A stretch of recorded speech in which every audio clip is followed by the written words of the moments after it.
Guys, welcome to my YouTube channel. সবাই খুব ভালো আছো, আমিও ভালো আছি। চলে এসেছি আবার একটা নতুন ভিডিও নিয়ে। যে রেডি হয়ে বেরিয়ে পড়েছি আবারও সেই একই গ্যাং। যাচ্ছি মায়াপুর। এখন স্টেশন যাওয়ার উদ্দেশ্যে 8:17 ট্রেন। আর এখন ঘড়ির কাঁটায় বাজছে 8:04 বাজছে। পৌঁছে যাবো। আগের বারের মতন হবে না আশা করছি। ওরা টিকিট কেটে সবাই ওয়েট করে আছে আমাদের জন্য। তো চলো দেখতে থাকো।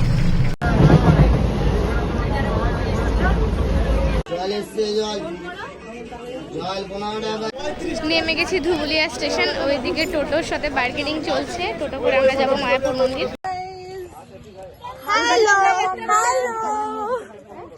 এখানে উঠে চেপেছি। আর ওই যে কাকু পেছনে দাঁড়িয়ে আছে, বলছে এই মোবাইলটা নিয়ে নিলাম, কিন্তু নেয়নি। মোবাইলটা চলে গেলে খুব কষ্ট হতো আমার বুকে। তো চলো দেখতে থাকো। অবশেষে বহু প্রতীক্ষার অবসানের পর মন্দিরের চূড়া দেখতে পেয়েছি অ্যাট লাস্ট। দেখতেই পাচ্ছ দূর থেকে কি সুন্দর লাগছে, কি অপূর্ব লাগছে না মন্দিরের চূড়াটা।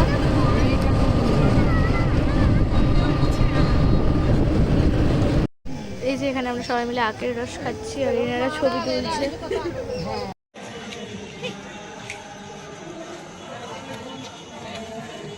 এই এই এই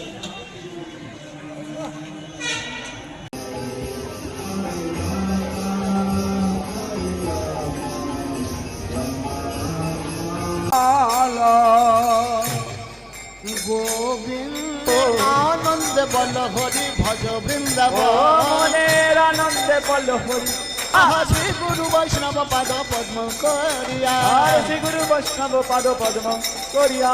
নাম সংকীর্তন কহে নরোত্তম দাস, কহে নরোত্তম দাস। সংকীর্তন কহে নরোত্তম, হরি নাম সংকীর্তন কহে নরোত্তম দাস। আমরা এখন মন্দির থেকে বেরিয়ে গেছি ভোগ আরতি দেখে, নাচানাচি সমস্ত কিছু করে। এখন যাচ্ছি প্রসাদ গ্রহণ করতে।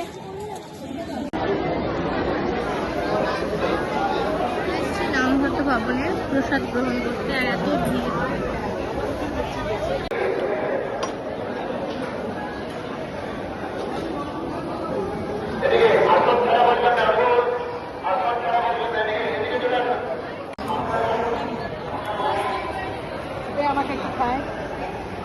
এই যে এখন মুখ চোখে এরকম বিধ্বস্ত অবস্থা। ড্রেস চেঞ্জ করে নিয়েছি, মানে শাড়ি চেঞ্জ করে ড্রেস করে নিয়েছি। এবার কিছু কেনাকাটা করবো, তাই একটু ঘুরি ঘুরি ঘুরতে বেড়াবো। তো চলো দেখতে থাকবো। চলে এসেছি স্টেশনে বাড়ি যাওয়ার জন্য। ট্রেনও আসছে, এখন সামনে যাবো, যেহেতু লেডিসে যাবার প্ল্যানিং আছে। আজকের ভিডিওটা আমি এখানে এন্ড করছি। ভিডিও যদি ভালো লেগে থাকে তো like comment share and subscribe করে দিও। দেখা হবে নেক্সট কোনো ভিডিওতে। টাটা।